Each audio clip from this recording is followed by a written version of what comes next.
Deus estava colocando no meu coração essa semana toda a respeito do privilégio que é a gente ter encontrado esse amor maravilhoso. Que privilégio você que está aqui entregando sua vida para Jesus, tomando a decisão de descer as águas do batismo. Mas eu quero começar a conversar com vocês um pouquinho antes disso, a batalha que é, a luta que é contra o reino das trevas, contra o mundo e às vezes contra a nossa própria carne, de tomar essa decisão de chegar aqui. Muitas vezes não foi fácil tomar a decisão de se batizar, tomar a decisão de entregar a vida para Jesus, e o mundo, o diabo e a gente mesmo coloca 1000 obstáculos para que isso aconteça. Quem aqui nunca disse para si mesmo: eu não sou digno, eu não sou merecedor, quem sou eu de receber, digno de receber o amor de Deus? Quem sou eu para receber o perdão de Deus na minha vida? Eu sou pecador demais, o que eu já fiz na minha vida foi sujo demais. Quem sou eu para ter minha vida transformada? E isso é a maior mentira de todas, porque a Bíblia é enfática, é clara em dizer para mim e para você: não interessa o teu passado, não interessa o tamanho do teu pecado, quantos eles foram, se você se render a Cristo, o sangue de Jesus tem poder para perdoar todos os seus pecados. Todos, irmãos, não é um, não é dois, todos os seus pecados. Se você está aqui na igreja e você ainda sente culpa por alguma coisa que você viveu na sua vida, alguma coisa que você se arrepende profundamente, você fala: meu Deus, por que eu fiz isso? Por que eu vivi aquilo? Não sofra mais, porque o sangue de Jesus te limpa e te purifica e tira de você toda condenação. Romanos 8:1, não há mais condenação para aqueles que estão em Cristo Jesus. Acabou a condenação. Mas enquanto a gente não descobre a verdade do Evangelho, a gente fica naquela ânsia, naquela angústia, fala assim: eu entrar pela porta de uma igreja, quem sou eu? Eu desci as águas do batismo, quando? Não estou pronto, não estou bom o suficiente. É a segunda mentira que o diabo quer colocar no meu coração e no seu, que você ainda não está pronto para descer as águas do batismo. E a verdade é, o batismo é a porta de entrada para essa caminhada com Jesus. O batismo é o primeiro passo, onde você rasga seu coração, se humilha de verdade diante de Deus e fala assim: Senhor, eu sou pecador, eu reconheço que eu tenho falhas, que eu merecia o inferno, que se não fosse o Senhor na minha vida, eu estaria indo para o inferno. Reconheço isso e aceito o que o Senhor fez por mim naquela cruz, e por isso eu morro com o Senhor, descendo as águas do batismo, para ressuscitar agora, para uma nova vida com Cristo. Mas a gente acha que a gente precisa estar pronto. Eu preciso abandonar esse vício, eu preciso parar com esse pecado, eu preciso liberar esse perdão, eu preciso mudar isso na minha vida para me batizar. Quando na verdade, o etíope, quando estava lá na carrocinha dele, Filipe aparece lá correndo para explicar para ele a palavra. Você entende o que você está lendo? Ele fala que não. Filipe sobe na carroça, explica para ele, em algumas horas, o plano da salvação, que é Jesus morrendo na cruz pelo pecado de todos os homens e mulheres. O etíope entende, ele pergunta: o que me impede de eu ser batizado agora? A resposta de Filipe é o quê? Nada te impede. Nada te impede, se você crê que Jesus é o Filho de Deus. Se você quer se arrepender, se você não quer mais essa vida, se você está cansado dessa vida de pecado, essa vida de tentar se saciar com as coisas que o mundo tem para oferecer, e você já viu que é um saco furado, que não preenche nunca, e você está esgotado, você não quer mais isso, chega, basta. Se você chegou a essa consciência, nada te impede de descer as águas do batismo. Se você entrou por essa porta dessa igreja hoje pela primeira vez, e o Espírito Santo te revelar que Jesus é realmente o Filho de Deus, e você crê de todo o coração, e você vencer toda a culpa do seu pecado, não pela sua força, mas é pelo que Jesus fez por você, e você entender que você é perdoado, Você pode descer as águas do batismo hoje, se você desejar. Tem roupa preparada para você batizar se você quiser lá. Está tudo pronto se você quiser tomar sua decisão ainda hoje. Sabe por quê? Você não entrou nessa igreja por um acaso hoje. Você não entrou nessa igreja só para prestigiar o seu amigo, o seu familiar que está aqui se batizando.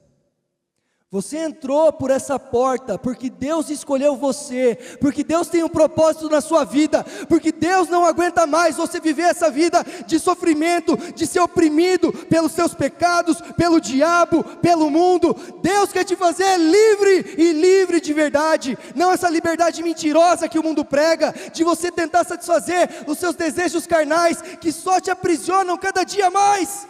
Mas Deus tem para você a liberdade verdadeira, a liberdade de quem só realmente se entregou de verdade para Ele e experimentou a alegria, a paz que excede todo entendimento, que mesmo quando a sua família está um caos, quando o seu país está um caos, quando a sua financeira está um caos, você tem um lugar para onde correr, e Ele coloca paz no meio da maior bagunça.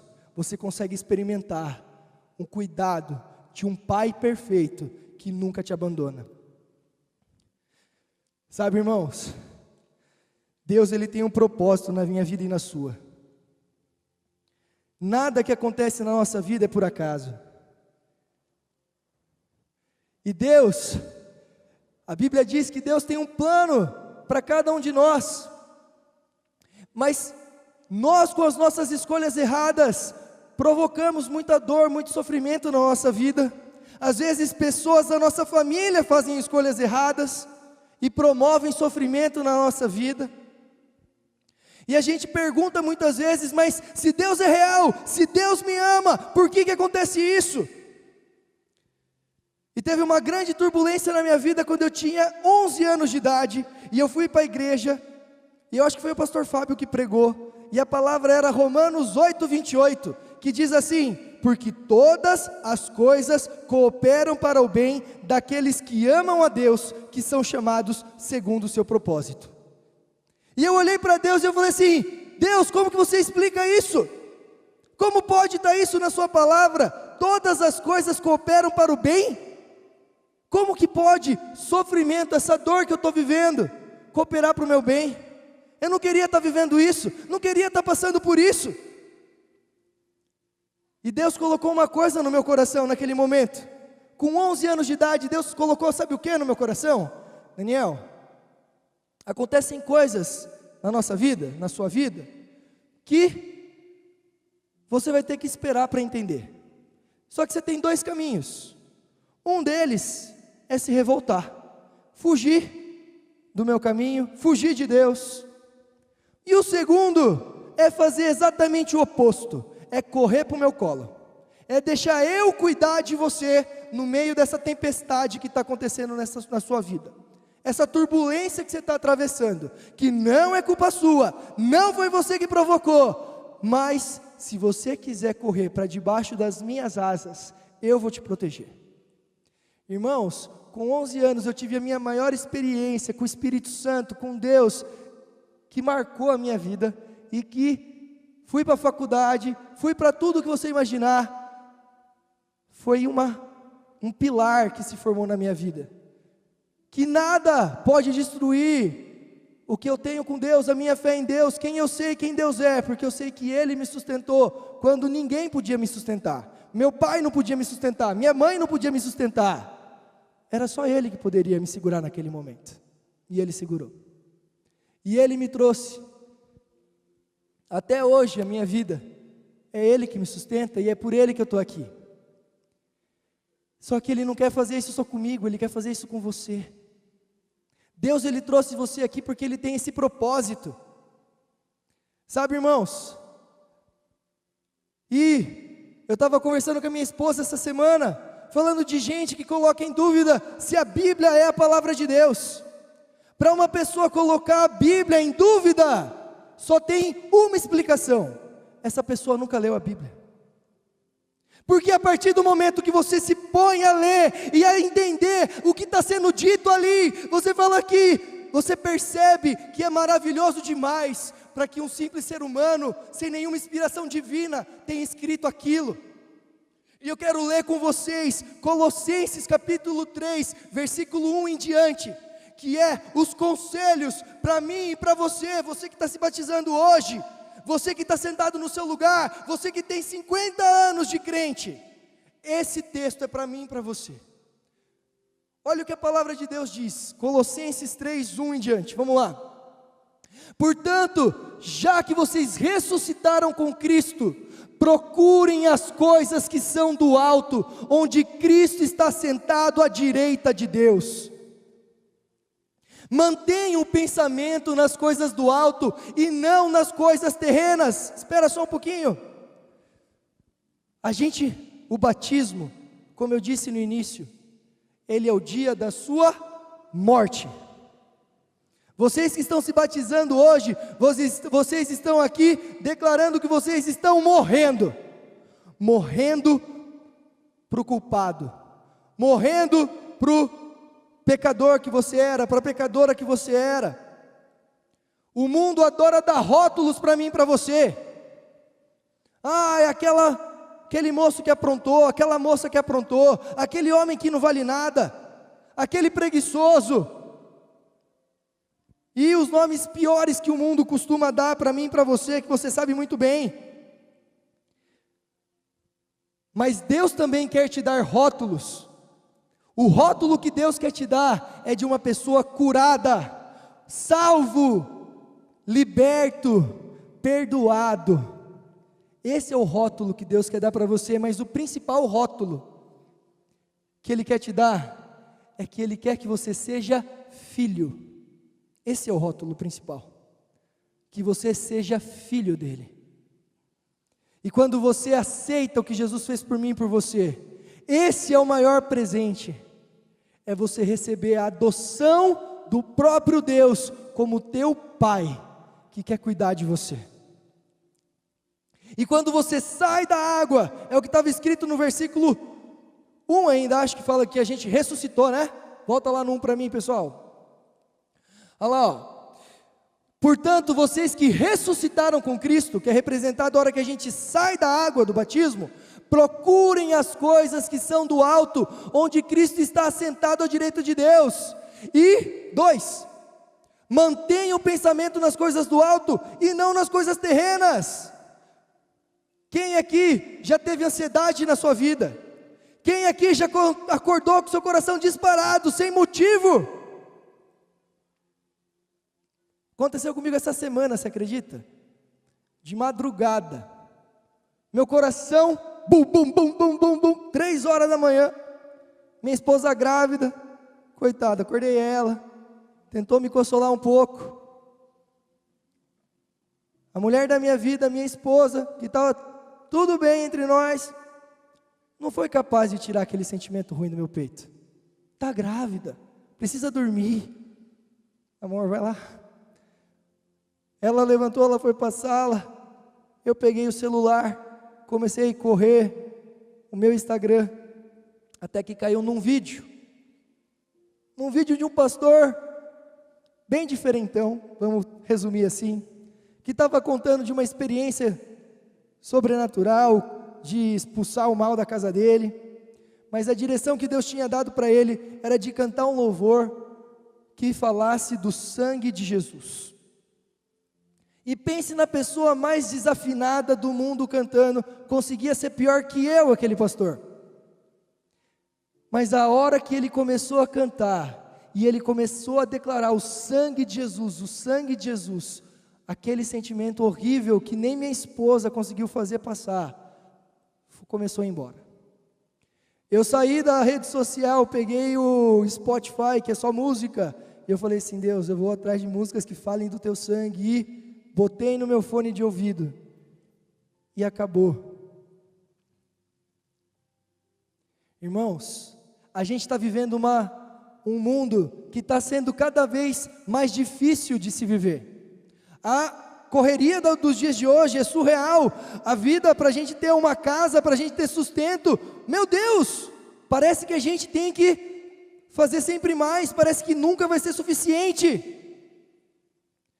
Mas a partir do momento que você se propõe a não deixar mais o que o mundo diz para você, as suas preocupações terrenas, e você olha para o autor e consumador da sua fé, Jesus Cristo, o poder do sangue de Jesus na sua vida, que deixa de ser religiosidade, que deixa de ter ficado nos bons anos lá do início da sua fé, dos seus anos do primeiro amor, e você olha para isso, e você corre para isso, a crítica cai por terra, o medo cai por terra, a ansiedade cai por terra, e você começa a ter uma revelação cada vez maior, de quem é o teu Deus, o teu Pai.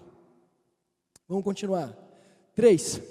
Pois vocês morreram, e agora a sua vida está escondida com Cristo em Deus. Quando Cristo, que é a sua vida, for manifestado, então vocês também serão manifestados com Ele em glória. Está falando do dia que Jesus voltar. Assim, façam morrer tudo o que pertence à natureza terrena de vocês: imoralidade sexual, impureza, paixão, desejos maus, ganância, que é idolatria. É por causa dessas coisas que vem a ira de Deus sobre os que vivem na desobediência, as quais vocês praticaram no passado, quando costumavam viver nelas. Mas agora, abandonem estas coisas: a ira, a indignação, a maldade, a maledicência e a linguagem indecente no falar. Não mintam uns aos outros, visto que vocês já se despiram do velho homem com suas práticas. Pessoas que estão se batizando hoje, grava Colossenses 3 no coração, vai para casa, lê Colossenses 3 nessa semana.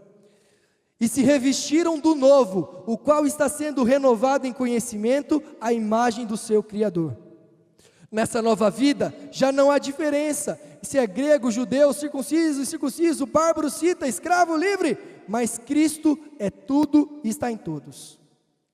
Portanto, como povo escolhido de Deus, santo e amado, revistam-se de profunda compaixão, bondade, humildade, mansidão, paciência.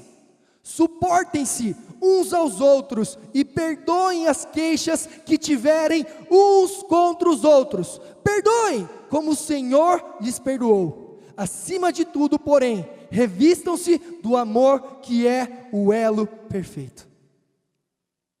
Irmãos, isso não é de qualquer homem escrever. Isso é palavra de Deus, isso é uma palavra cheia, ungida pelo Espírito Santo de Deus, que veio para transformar a vida daquele que tem sede, daquele que se humilha, que reconhece que sem Deus não é nada, que precisa abandonar a vida de pecado, que precisa sim de uma transformação. E a gente chega nesse momento maravilhoso da nossa vida, que é o momento do batismo, que os nossos irmãos vão viver aqui. E falo de novo que se você está no seu lugar, pensando aí, irmão, toma decisão em nome de Jesus. Mas não para aí. E Jesus não foi mentiroso, nem iludiu ninguém. Jesus, ele disse, João 16:33, no mundo, isso eu digo para que vocês tenham alegria, tenham paz. No mundo vocês vão passar por aflições. Contudo, porém, tenham bom ânimo, porque eu venci o mundo. E eis que estarei com vocês até a consumação dos séculos. Termina o capítulo 16. E ele nos promete que aquele que permanecer até o fim será salvo, ganhará a coroa da vida. Mas ele disse que passaríamos por aflições, irmãos. A gente não vai se batizar e a nossa vida vai se tornar um mar de rosas. Não vai acontecer isso. Os problemas vão acontecer. As tentações, elas vêm. Às vezes a doença bate na nossa porta. A gente enfrenta de tudo nessa vida, irmãos. Talvez você está aqui, você vai descer as águas do batismo, mas tem coisas que você viveu, que você vai precisar de curas, e Deus vai preparar cada uma delas para você. Mas Deus, Ele quer que você se renda ao processo que Ele tem para trabalhar na sua vida. Mas assim como Pedro, no meio da tempestade, que saiu fora lá do barco, Mateus 14, ele sai do barco, se for você, Jesus, manda eu ir ter contigo. Ele desce do barco, e a Bíblia diz que o discípulo Pedro começa a andar com seus pés humanos em cima do mar. Sobrenatural. Mas a Bíblia diz que a hora que ele perde o foco em Jesus, que ele olha para os lados, e ele vê a força do vento, e ele vê as ondas, ele começa a afundar. E isso é o que acontece comigo e com você, que estamos há anos dentro da igreja, estamos há anos declarando Jesus como nosso Senhor e Salvador, estamos de domingo a domingo ouvindo a palavra, e existem várias formas que o diabo usa para começar a nos colocar longe de Deus. Ele usa o orgulho, ele usa a mentira da super graça, não preciso me arrepender mais. Você deixa de ter uma vida diária de arrependimento, de reconhecer que você é fraco, que sem Deus você não é nada. Se você está onde está, se você sabe o que você sabe, é porque Deus tem te acrescentado, é pela misericórdia de Deus que você permanece. Sabe, irmãos, eu aprendi uma lição muito importante com uma prima minha, que eu quero compartilhar com vocês essa palavra. Tinha um pastor muito admirado nos anos 90, muito admirado, todo mundo parava para ouvir esse pastor. Só que esse pastor pisou na bola, e não se consertou até hoje, e muita gente se decepcionou com esse pastor, e caíram matando, falando mal desse pastor que pisou na bola. Famoso, tá? Nem é daqui, de longe. Mas essa minha prima era fãzona dele. E sabe o que ela me disse? Daniel, quando aquilo aconteceu, sabe o que passou no meu coração? Que Deus colocou no meu coração? Que se até aquele pastor que me ensinou tanta coisa nas pregações que eu assistia dele, tudo que eu aprendi que edificou a minha fé, se até ele não permaneceu, quem sou eu para pensar que eu sou melhor do que ele? Eu nunca. E essa experiência me fez pedir para Deus todos os dias: Senhor, que nunca seja eu. Por favor, Jesus, me sustenta, tem misericórdia de mim. Então, se você está começando a se achar bom o suficiente, se você está achando que você já aprendeu demais, se você está achando que você já tem muita profundidade, que você é melhor que seu pastor, desculpa, toma cuidado, porque provavelmente você está na beira do precipício, porque a Bíblia diz que o orgulho precede a queda. Põe sua cara no pó, vai voltar ao primeiro fundamento do Evangelho, ao arrependimento sincero de coração. Nunca abandone isso na sua vida. Vai comer Bíblia, vai orar, vai buscar de Deus, e vai aprender que humildade é a primeira lição que você tem que ter no teu coração. Quebrantamento. Se tem uma coisa que impede uma pessoa de se achegar a Deus, é o orgulho. A palavra de Deus diz que o orgulho, Deus se opõe aos orgulhosos, mas aquele que é humilde, a Bíblia diz que Deus não resiste um coração humilde e quebrantado. Deus não resiste. Assim como Jesus contou a parábola daquele fariseu que estava lá dentro do templo: Deus, obrigado, porque eu não sou igual a esse publicano, pecador, e eu sei demais, eu oro demais, eu dou dízimos e ofertas, eu sou muito bom. E o publicano batia no peito, falando: Deus, tem misericórdia de mim, porque eu não sou digno do teu amor. E o que Jesus disse nessa parábola?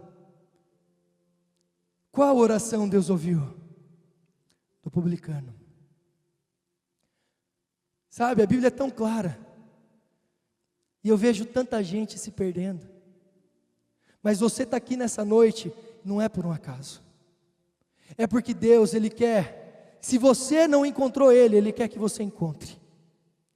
Se você não tomou a decisão de descer as águas do batismo até hoje, tome essa decisão nessa noite, deixe o Espírito Santo falar com você, e aquilo que te impede, lance fora, e se renda ao propósito de Deus na sua vida, e entre pela porta do batismo, que é a porta de entrada para a sua vida com Deus.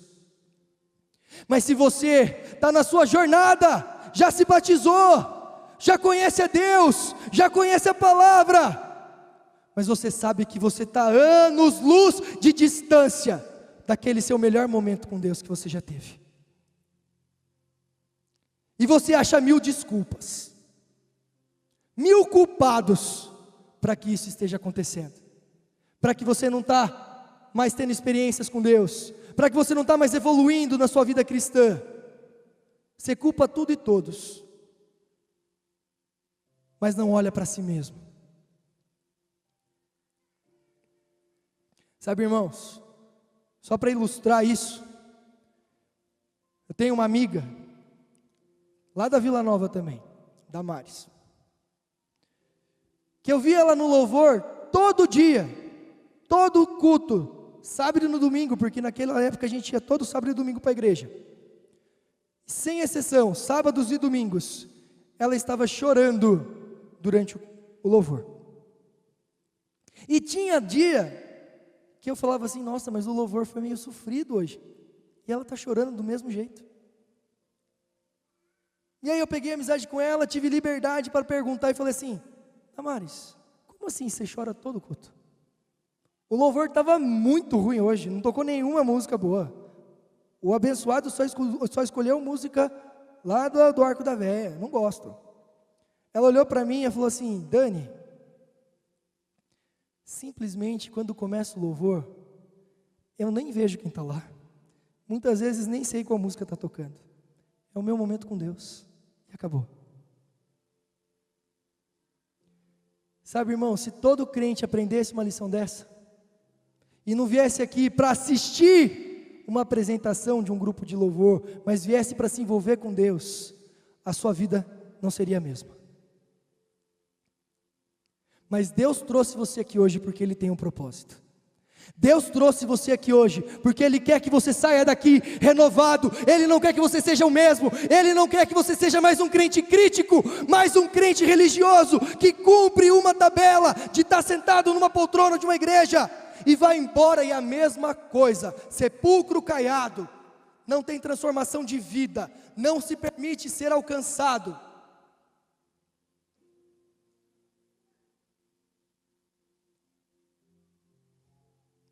Mas aquele que se deixa ser atingido, aquele que escancara seu coração, aquele que deixa todas as suas barreiras de lado, não para homens, mas para Deus, aquele que se rende a Deus, esse, impossível sair da mesma maneira. Aquele que faz isso, rompe, e tem um encontro verdadeiro com Deus, encontra a resposta.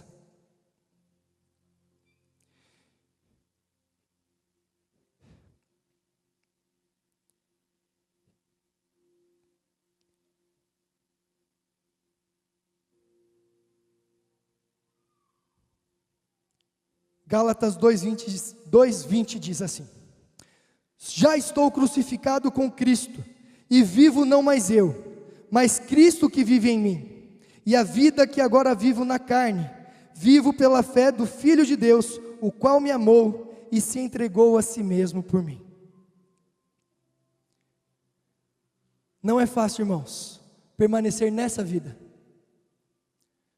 onde você deixa a sua opinião de lado, onde você olha realmente aquilo que Deus quer de você, e você simplesmente diz não para si mesmo e obedece aquilo que Deus está dizendo para você.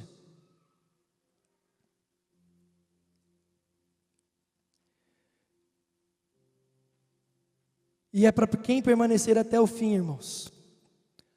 A supergraça vem falar que Deus perdoa tudo e você não precisa se preocupar com nada, mas o evangelho verdadeiro vem falar a respeito de a gente permanecer firmes Ao que vencer, darei a coroa da vida. Mas eu não quero que você saia dessa palavra pensando, poxa, será que eu vou conseguir? Será que eu vou ser daqueles que vai desanimar pelo meio do caminho? Será que eu não vou ter força? Meus irmãos que estão aqui para se batizar, às vezes passa pela cabeça, será que eu nunca vou me desviar? Eu quero continuar lendo com vocês o que diz depois de Romanos 8, 28. Vamos ler do 29 em diante. Fala assim: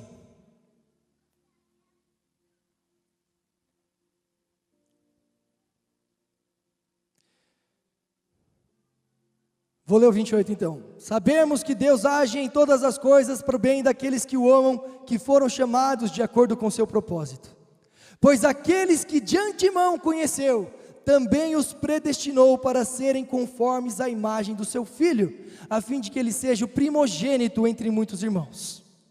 E aqueles que ele predestinou, também chamou, e aos que chamou, também justificou, e aos que justificou, também glorificou. Que diremos, pois, diante dessas coisas? Se Deus é por nós, quem será contra nós? Se Deus é por nós, quem será contra nós? Pode passar. Aquele que não poupou o seu próprio Filho, mas o entregou por todos nós, como não nos dará com Ele de graça todas as coisas? Quem fará acusação contra os escolhidos de Deus? É Deus quem os justifica. Quem os condenará? Foi Cristo Jesus que morreu, e mais, que ressuscitou, e está à direita do Pai, à direita de Deus, e também intercede por nós. Quem nos separará do amor de Cristo?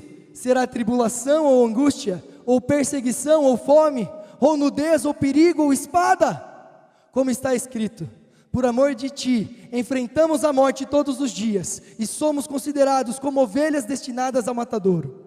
Mas em todas estas coisas, somos mais do que vencedores, por meio daquele que nos amou. Pois estou convencido de que nem a morte, nem a vida, nem anjos, nem demônios, nem o presente, nem o futuro, nem quaisquer poderes, nem altura, nem profundidade, nem qualquer outra coisa na criação será capaz de nos separar do amor de Deus que está em Cristo Jesus, o nosso Senhor.